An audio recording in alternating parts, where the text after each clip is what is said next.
Every reality show is both quest and contest, the pursuit of a prize in the face of obstacles and competitors.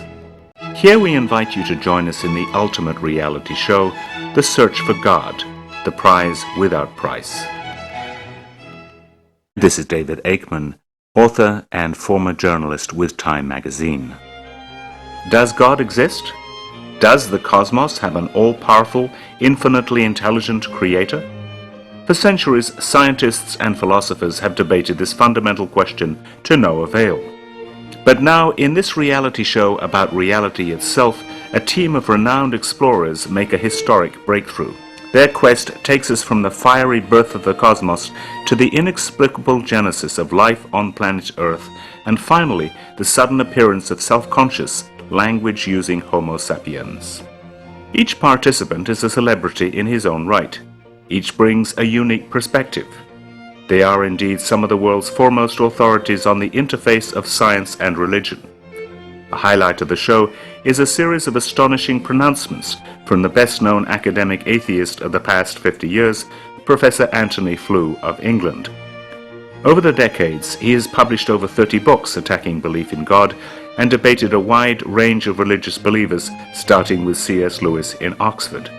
But in our show, Flew makes a startling turnaround. In 1950, Professor Flew set the agenda for atheism with his Theology and Falsification, a paper whose content was first presented in a debate with C.S. Lewis. This work was reportedly the most widely reprinted philosophical publication of the last half-century. Among Professor Flew's 30-plus books are The Presumption of Atheism, Atheistic Humanism, Darwinian Evolution, and A Rational Animal. Reason, which I think Dr. Warren wished and expected. Well, let's review once more what that supporting reason is. And the first step is a matter of method. And it consists in arguing that the right starting point is what I have indeed elsewhere called the Stratonician presumption, or the presumption of atheism. Flew's main objections. Number one, the eternal universe.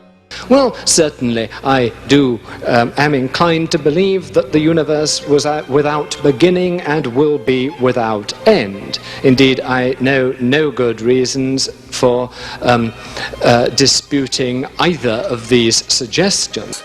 Number two, life as a random process. Certainly, I do believe that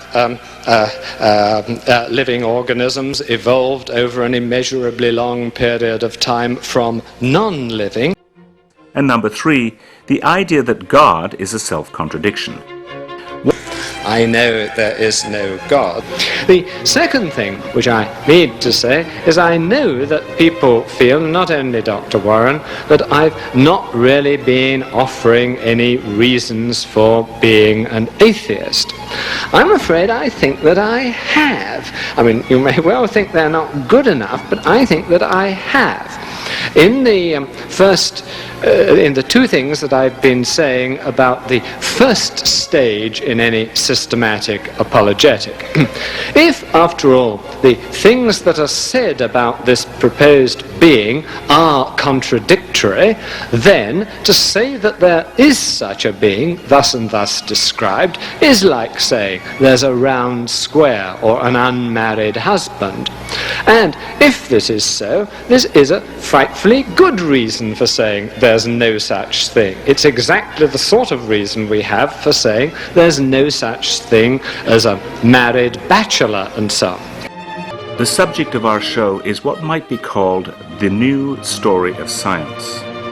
The launching pad is New York University in New York City. Professor Flew is joined by Dr. Gerald Schroeder from Israel and Dr. John Haldane from Scotland. The MIT-trained Schroeder, who taught at MIT in Boston and the Weizmann Institute and the Hebrew University in Jerusalem, is the author of the bestseller, The Science of God. His most recent work is The Hidden Face of God, How Science Reveals the Ultimate Truth. Haldane is Professor of Philosophy at St Andrews University, Scotland, and the author of numerous publications on science, philosophy, and religion. He delivered the Stanton Lectures at Cambridge University and was scheduled to deliver the famous Gifford Lectures in 2005. His widely publicized debate on the existence of God with J.J.C. Smart was published by Oxford University Press as Atheism and Theism. The setting for our show is the cosmos as a whole.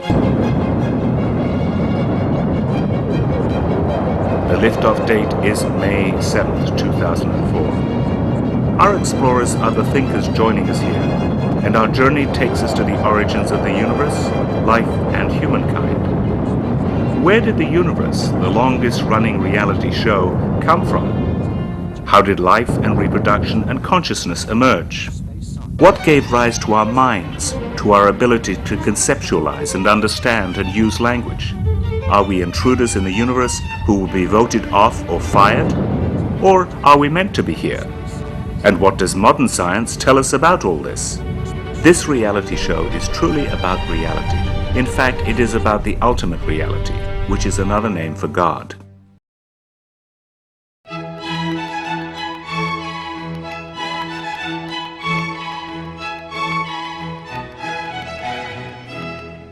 Our starting point is the new story of science, the discovery of the progressive increase in the IQ of the universe.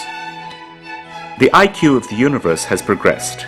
In this chart, from the beginning of time until today, time is represented by the horizontal axis, IQ by huge steps on the vertical axis.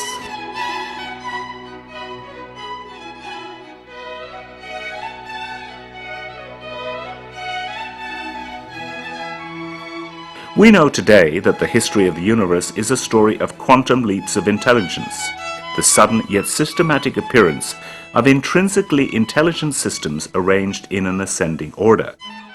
In relatively rapid succession, we see the coming into existence of the physical universe, then of life, then of consciousness, and finally of mind. The IQ of the universe is evident all around us. The genetic code, the periodic table, relativity and quantum physics, photosynthesis and symbiosis, and innumerable laws and codes and constants form an infrastructure of intelligence supporting our everyday world. Schroeder describes findings that information is the most basic hard fact of the universe. What we do find here is that the universe may in fact be composed of information. That is to say that this fundamental stuff of the universe is in fact information itself. The universe had a high IQ from the beginning. Vast arrays of ingenious laws and precise mathematical constants are already in place before the birth of the cosmos. Then, some 14 billion years ago, an energy field mysteriously burst into being, generating hundreds of billions of galaxies and stars. The fact is, if we look at the expansion of the universe, and we see that day by day the universe gets larger, and the data from the Hubble telescope and the Keck, as I mentioned before, in Hawaii give us data of the universe expanding and stretching. So if the universe is getting bigger and larger by day, the scale of the universe is the proper terminology. If we run the equation back in time, we can't go back in time physically, but mathematically we certainly can. What happens is eventually the space between all particles reduces to essentially zero. That would be the creation, the Big Bang, the creation of the universe, the moment of which our universe comes into being. So the data imply that there was a beginning to our universe.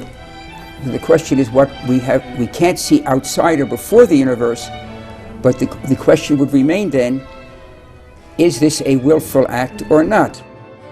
Around 9 billion years later, planet Earth is formed. What is puzzling at this stage is the sudden appearance of life. Dr. Schroeder thinks this is stunning. Life starts not after billions of years, but it's geologically speaking, immediately. Now, obviously there's a slack there of several millions of years, but the oldest rocks that can bear fossils already have fossils of fully formed single-celled life. Nature invents photosynthesis in a snap and starts oxygenating the atmosphere. And the rapidity is what's the surprise. Many of us were taught that scientists believed that life arose from a sort of primordial biological soup. Could life have risen from random reactions? The late Francis Crick, the co-discoverer of DNA, who described himself as an agnostic inclined towards atheism, argued very clearly that the chances are so small as to be negligible that the long polymer molecules that sustain life could have been assembled by random processes from the chemical units of which they are made. Moreover, in geological terms, life appeared immediately after the Earth had cooled down. To explain this sudden emergence of living organisms, the agnostic Crick suggested that life may have been deliberately planted on Earth. Of course, in this explanation, Crick neatly avoids telling us planted by whom or what. Schroeder claims that the idea that life is a product of random reactions is no longer taken seriously by most scientists. Harold Morowitz, in his book, Energy Flow and Biology, computed that merely to create a single bacterium would require more time than the universe might ever see if chance random combinations of its molecules were the only driving force. Life could not have started by chance. Since 1979, you will have to search far and wide to find in a review journal, in a peer-reviewed journal, an article that relates the origin of life to pure random reactions. Some thinkers, including Stephen Hawking, have argued that a horde of monkeys typing on a computer long enough could produce one of Shakespeare's sonnets. They then apply the analogy to claim that life could have originated from random reactions given enough time. The New Yorker, in the Christmas New Year issue of 2002, going on to 2003, was so impressed by the likelihood that this could happen that in fact it devoted its cover to the monkeys producing one of Shakespeare's sonnets. And you see the monkeys here hammering away, bing, bing, this one's not too happy, this one's really unhappy. But then over here in the corner, you get a real happy monkey. He got it. He got the sonnet.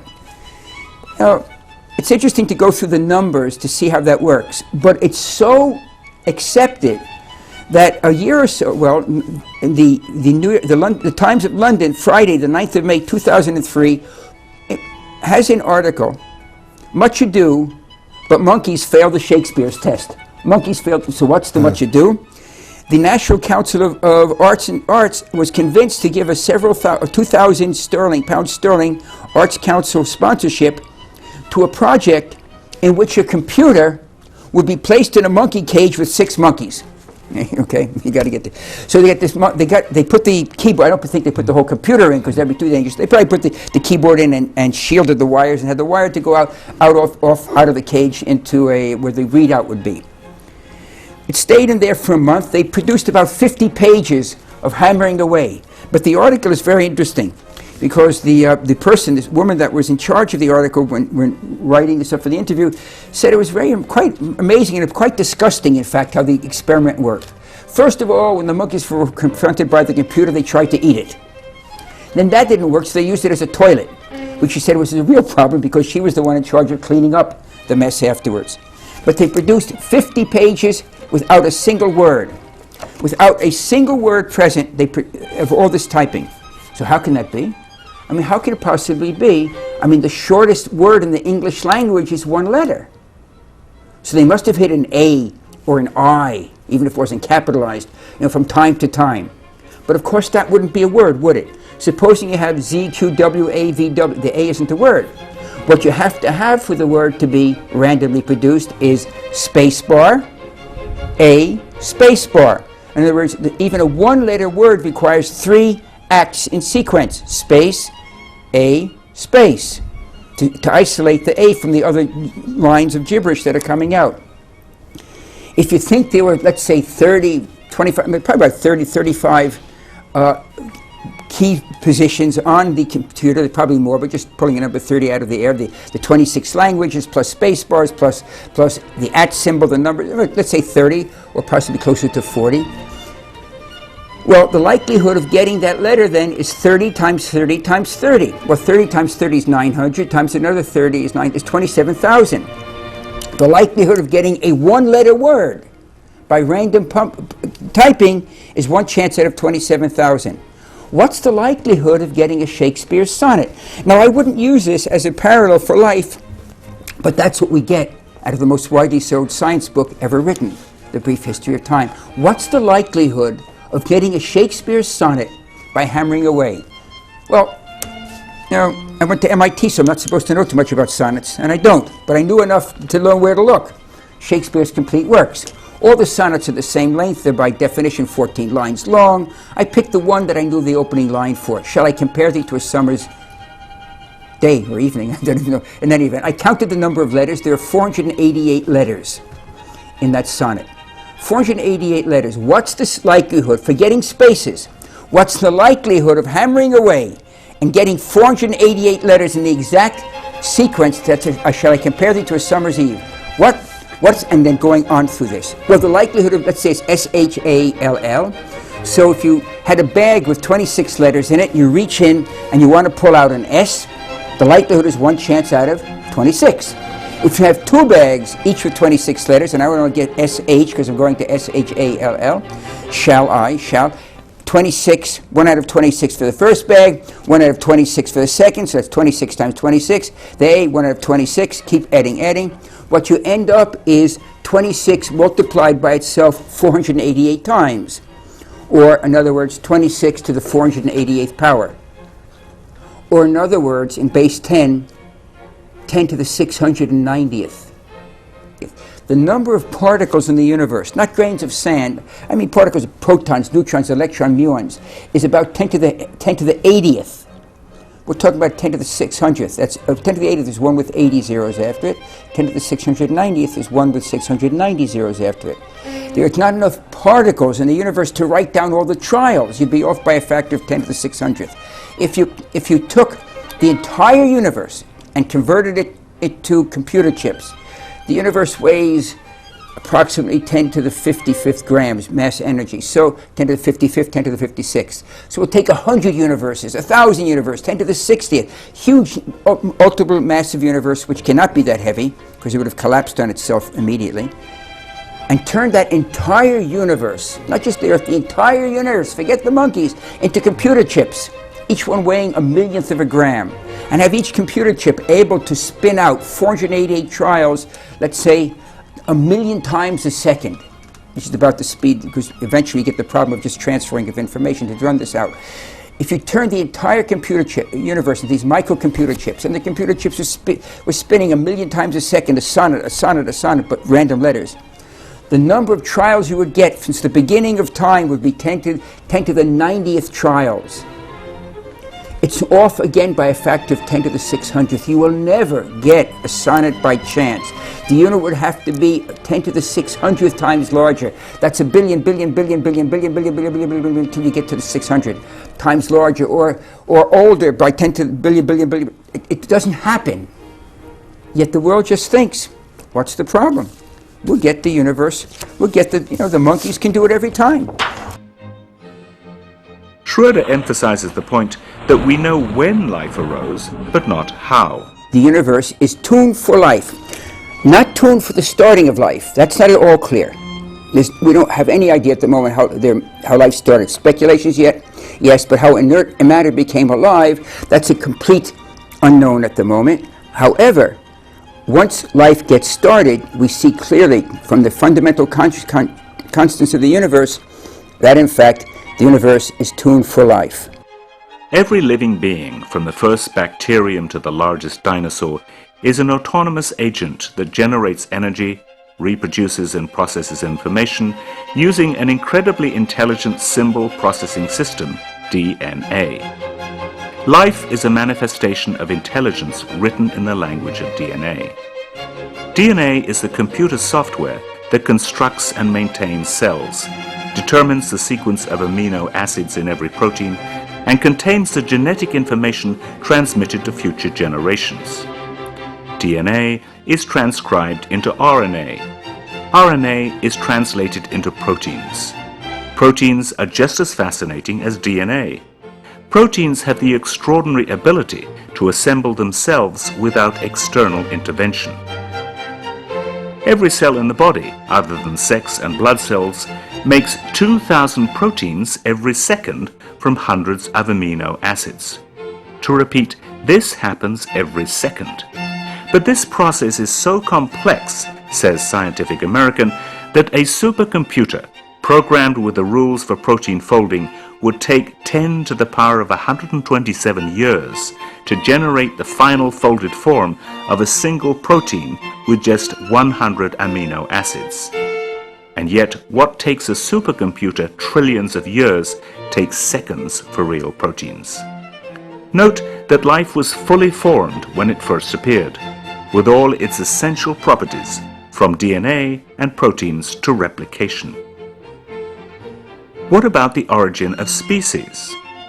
For 3 billion years, life remained single-celled, and then out of the blue comes what's called the Cambrian explosion. This is Time magazine. Scientific American talks about it also in the terminology, the Big Bang of animal evolution. The Big Bang of animal evolution is quite amazing.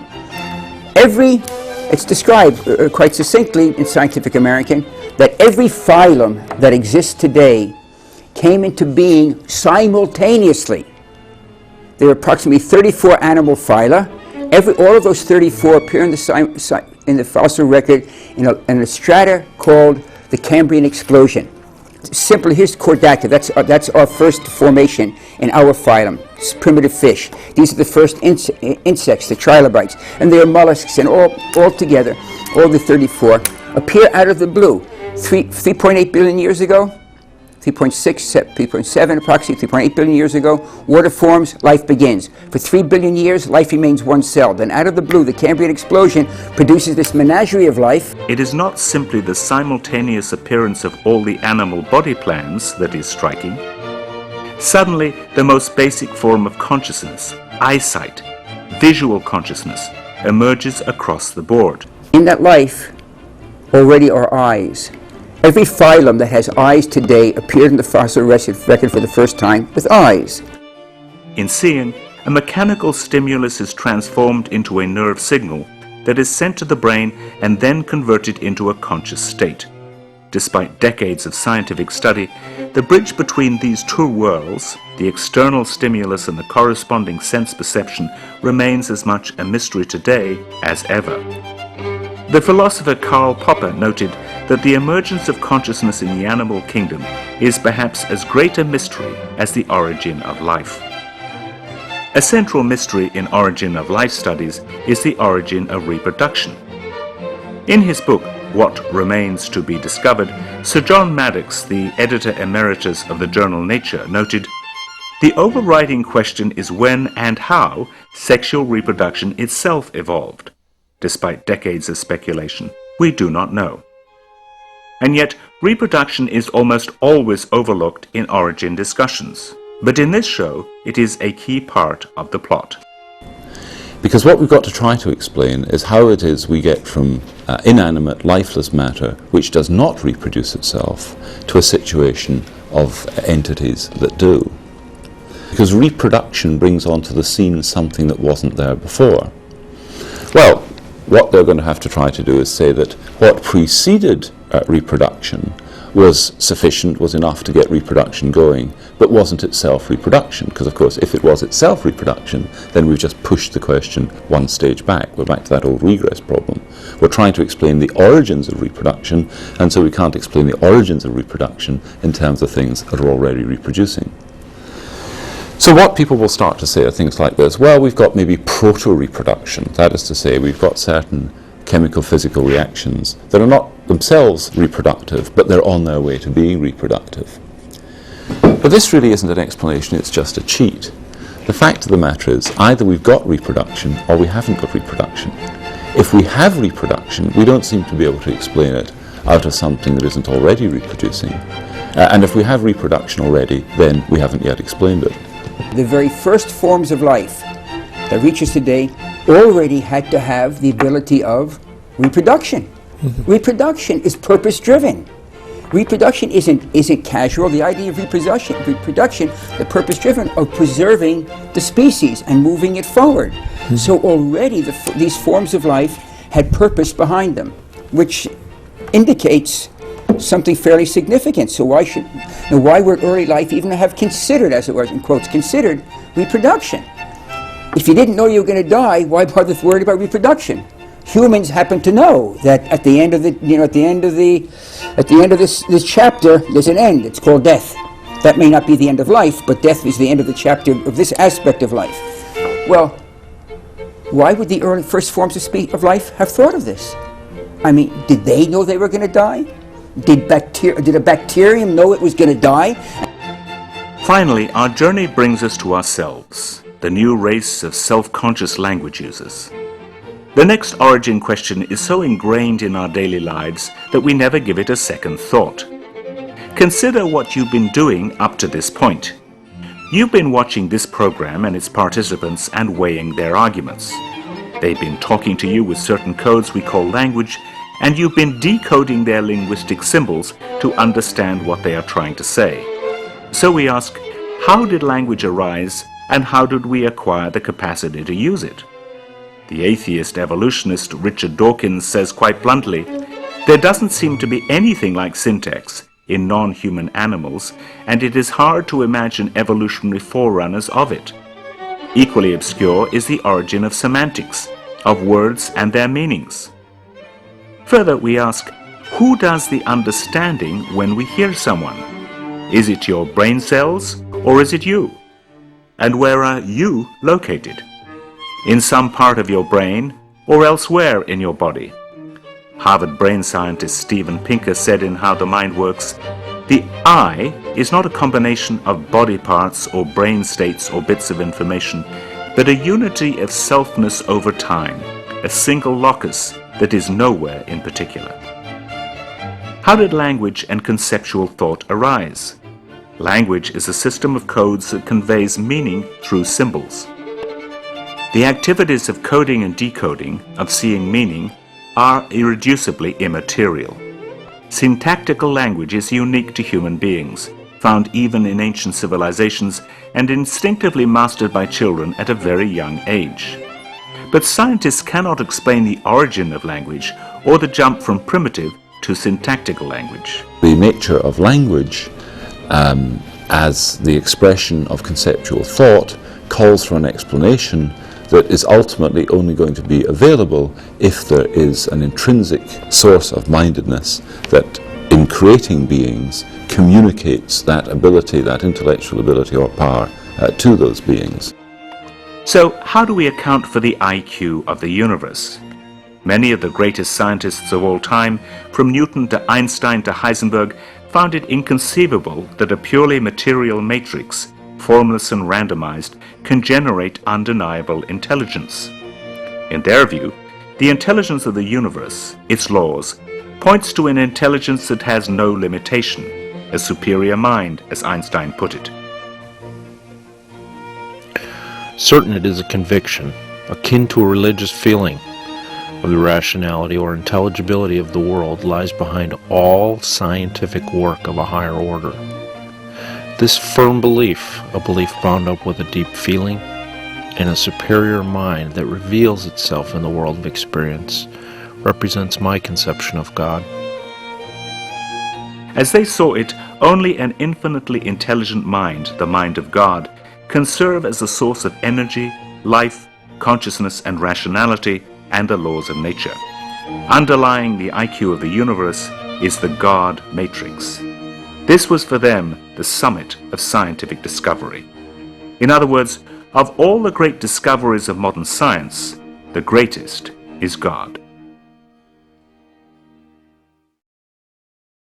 Now, of course, this is not a conviction shared by all scientists and philosophers, and certainly there are obstacles facing the God hypothesis, the existence of evil and imperfection, for instance. Many people assume that intelligence in the universe somehow evolved out of non-intelligence, given chance and enough time, and in the case of living beings, through a natural selection and random mutation. But even in the most hard-headed and materialistic scenario, intelligence and intelligent systems come fully formed from day one. Matter, mass energy, came with all its intricate, ingenious, mathematically precise laws from the time it first appeared. Life came fully formed with the incredibly intelligent symbol processing of DNA, the astonishing phenomenon of protein folding, and the marvel of replication from its very first appearance. Language the incarnation of conceptual thought with its inexplicable structure of syntax, symbols, and semantics, appeared out of the blue, again with its essential infrastructure as is from day one. The evidence we have shows unmistakably that there was no progressive, gradual evolution of non-intelligence into intelligence in any of the fundamental categories of energy, life, or mind. Each one of the three had intrinsically intelligent structures from the time each first appeared. Each, it would seem, proceeds from an infinitely intelligent mind in a precise sequence. This is the conclusion to which the origin events point. 3 points that merit attention. First of all, the transition from inanimate matter, lifeless matter, to life. Secondly, the movement from life as such up to the level of sentient or conscious life, the kind of state of existence that's enjoyed both by animals and by human beings. But then thirdly, the higher level of existence, intellectual existence, that's exhibited by human beings when, for example, they do such things as engage in talking about philosophy and science. In an effort to avoid the obvious answer that the source of life, consciousness, and thought has to be living, conscious, and thinking, some thinkers simply point to a mysterious phenomenon called emergence. But this attempt simply misses the whole point.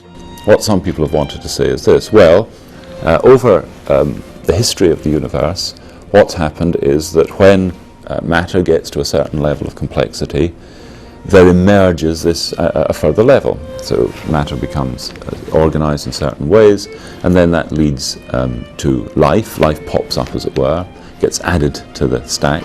And then when life, biological properties, reach a certain level of complexity, then consciousness arises up out of that. And then again, at a certain level of complexity, consciousness gives rise to intellect. But these metaphors of giving rise to, or of emerging out of, or producing and so on, aren't really an explanation.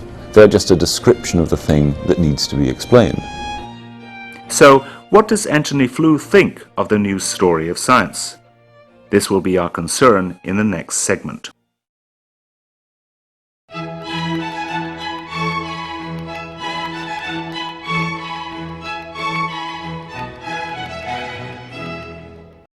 Let's return to Flew's main objections. Number 1, the eternal universe. Number 2, life as a random process. And number 3, the idea that God is a self-contradiction.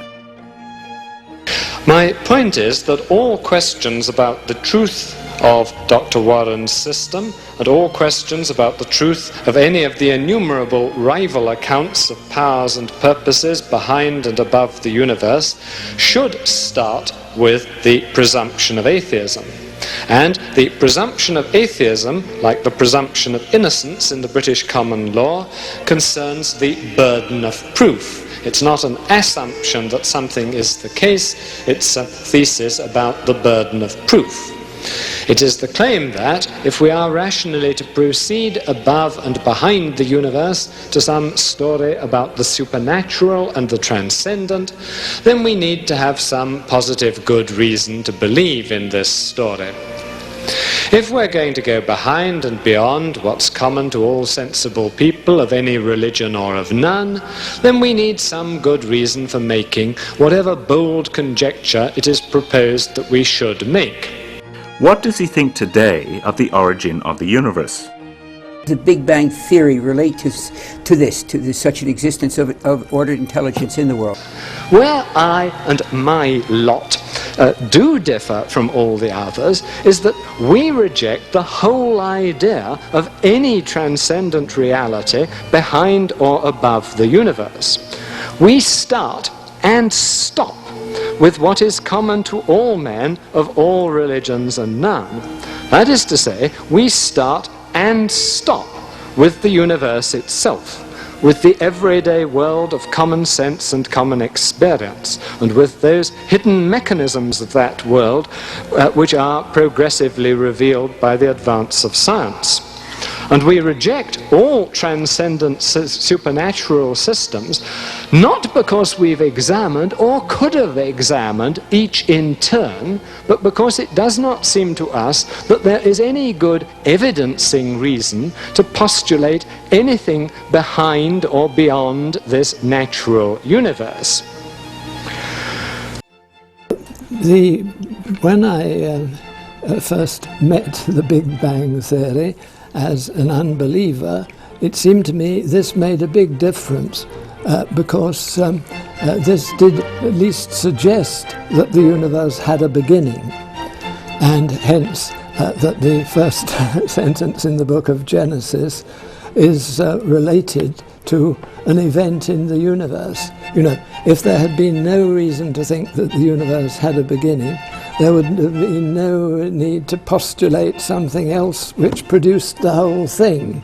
But because it had a beginning, the question of what produced this beginning becomes an entirely sensible and almost inevitable one to ask. So that very greatly changed the situation from the one which I was confronted with in the 1930s or 40s and 50s. What happened before the Big Bang?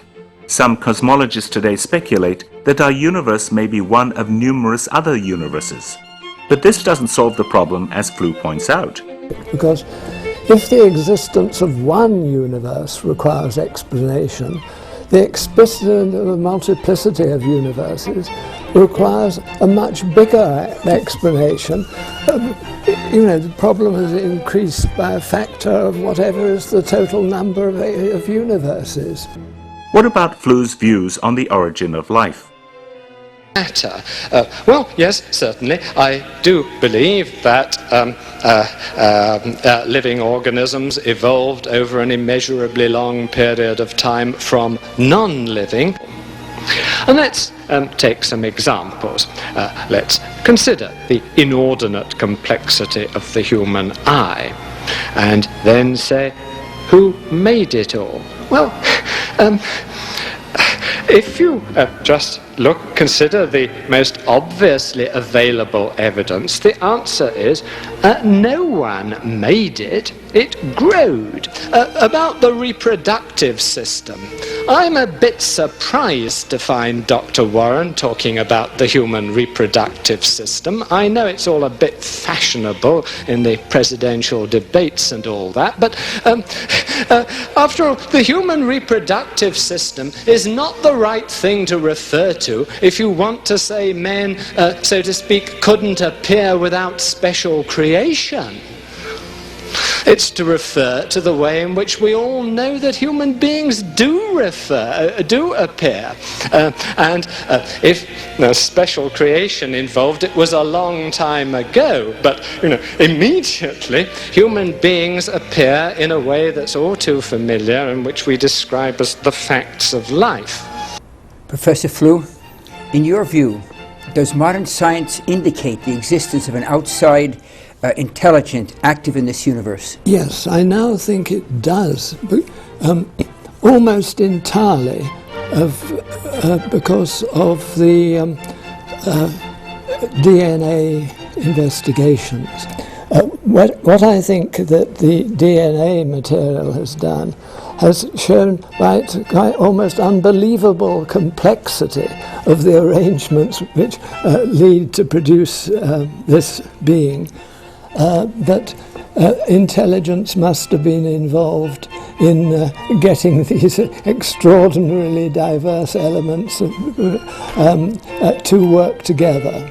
You know, it's an enormous complexity of the number of elements, but an enormous subtlety of the ways they work together. It's only, the chance of them meeting the two parts at the right time is simply minute. That's the best I can do for a short explanation. It is all, in my view, a matter of the enormous complexity by which the results are achieved, which look to me like the work of intelligence. Professor Flew agrees that reproduction poses a problem. I don't know that anyone has offered any sort of theory. A virtually insoluble problem, which, of course, makes it suitable material for an argument to design. Those who argue that life originated from random reactions sometimes use the analogy of monkeys typing on a computer. Flew is not impressed with this argument. But I think you have very, very satisfactorily and decisively established that what we might call the monkey theorem is a load of rubbish. I mean, it's particularly good to do it with just a mere sonnet. And if it's absolutely absurd for that, then a more elaborate feat to be achieved by chance is simply, it's absurd to suggest it. The sudden appearance of different forms of life is also puzzling. Of one of the articles in the journal Science, many articles like this. This is from 1995 by Robert Kerr. Did Darwin get it all right? Now, I never thought I would see in the peer-reviewed, extraordinarily highly respected journal Science, and then the subtitle is subtitle is no, that species appear with a highly un-Darwinian-like rapidity. That's the journal Science, peer-reviewed. And that's the basic problem, isn't it, Professor Flew? Yeah. That suddenly you have these explosions of life, and they seem to come literally out of the blue. Flew agrees that the origin questions lead to the idea of an intelligent mind at work in the universe. Reflecting upon what is known and studied in science and so on does drive the mind in the direction, well, as I say, either of saying, well, we simply can't explain it, there is no explanation, all these discontinuous changes, there's no explanation, or there is an explanation, purposeful agency. I don't know whether or not what Anthony feels about that. Well, it is very difficult to avoid this conclusion, I think. Number 3. We come now to the question of the nature of God. In the past, Flew said that the idea of God as omnipresent spirit makes no sense. Now, someone says that they believe that there is a being, all-powerful and so on, personal and so on. And of course, this being is immeasurably greater than human beings, and of course, it's incorporeal. Well now, how do we point out, how do we pick out as a subject of discourse the object that we are saying has these characteristics? One way, of course, of doing it would be to say, oh well, of course, these characteristics, infinite power and so on, do not belong to any particular thing in the universe. We're not saying that something over there has all these. This would be ridiculous. Of course, we're not saying that. We're really saying it about the whole universe. But now, this move, which has been made by some, is clearly unacceptable to Christians, because this is a pantheist move. So one says, oh well, we're not saying this about any particular thing in the universe, or about the universe as a whole. We're saying it about something outside the universe. Well, yes, I can see what's being said about something. My difficulty is to see to what I've got to attach these remarks as the subject. What are these things being said about? I mean, it's all very well saying, oh well, they're being said about God. Yes, well, of course, one knew that, but how does one pick out this subject, indicate what it is about which one's wanting to say the various things?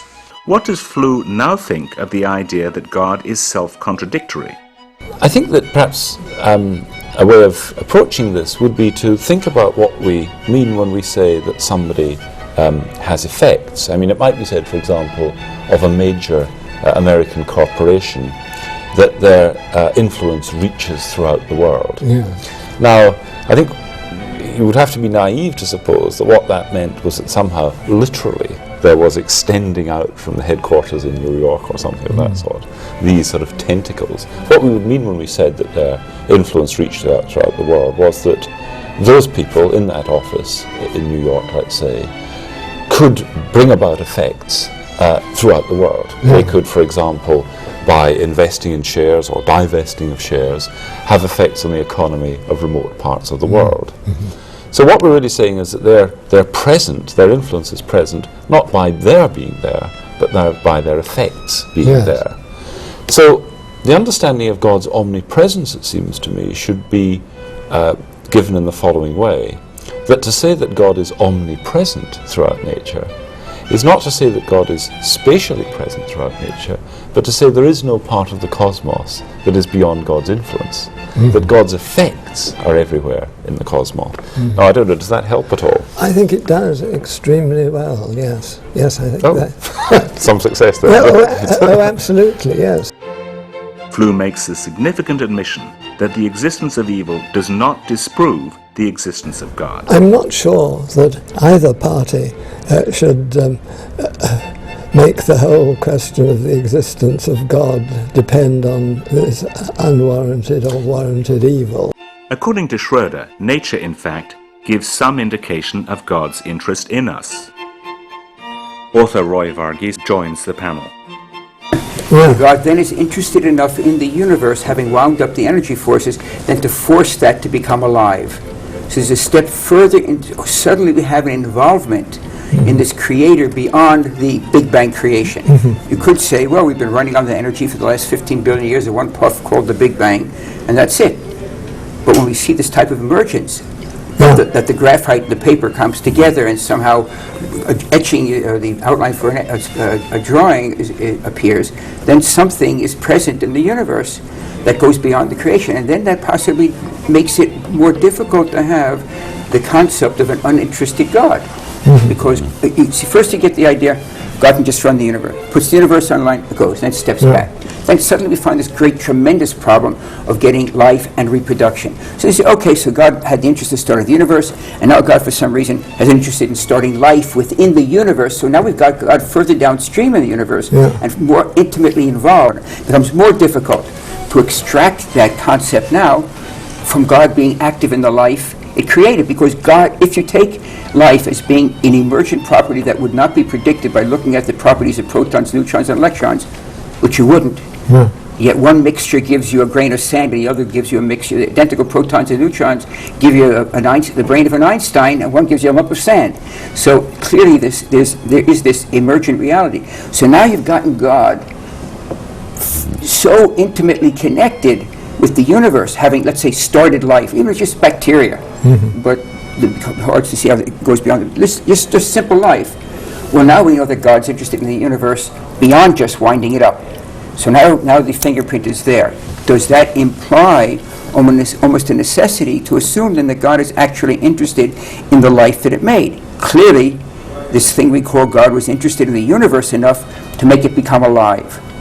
Now, is that the end? Or can we take that step, which demonstrates an interest beyond just making the universe, and then almost force us to say, well, now, having started life, now God is interested in that life. I mean, God, some enervating force was interested enough to get reproductive organisms to come to be, which you'd never predict from protons, neutrons, and electrons, let alone light beams, but that is what happened. So can we always force the understanding of another step beyond that then God is interested in is the origin of life a form of self-revelation? Oh, I see this as a powerful argument. I don't see any way to meet that argument at the moment. Science cannot tell us about the God of faith, but our concern in this show is the IQ of the universe and what this tells us about its origin. On this matter, our journey has finally reached a destination. The stars of our show have reached a consensus with the pioneers of modern science. Our smart universe manifests an infinite intelligence, an ultimate reality. In fact, the greatest discovery of modern science is God. And this is David Aikman. The Wonder of the World, A Journey from Modern Science to the Mind of God by Roy Abraham Varghese is the companion volume to Has Science Discovered God? Wonder is a dialogue between an atheist scientist and a theistic thinker on the existence of God and has been endorsed by Nobel Prize winners and other noted scholars, including Professor Anthony Flew, who remarked that, "I was hugely impressed and substantially challenged by it." In Wonder, you will find a comprehensive overview of these origin questions, the science-religion insights of great scientists, and the thesis that the God equation underlies modern science. Varghese was previously co-editor of Cosmos, Bios, Theos, a work described in Time magazine as, quote, "the year's most intriguing book about God," unquote. The Institute for Metascientific Research is pleased to supplement its production, Has Science Discovered God?, with a reference documentary on the existence of God, the message of modern science, and the roots of modern atheism. This documentary comprises 3 presentations by world authorities on the relationship of science and God and the psychology and philosophy of religion. The first presentation treats the existence and nature of God and is delivered by Professor John J. Haldane of the University of St Andrews, Scotland. The second presentation, delivered by best-selling author and scientist Dr. Gerald Schroeder of Israel, is a reflection on the data of modern science and their implications for the great origin questions. The third in the series is a psychoanalysis of atheism performed by psychology professor Paul C. Vitz of New York University. And this is David Aikman.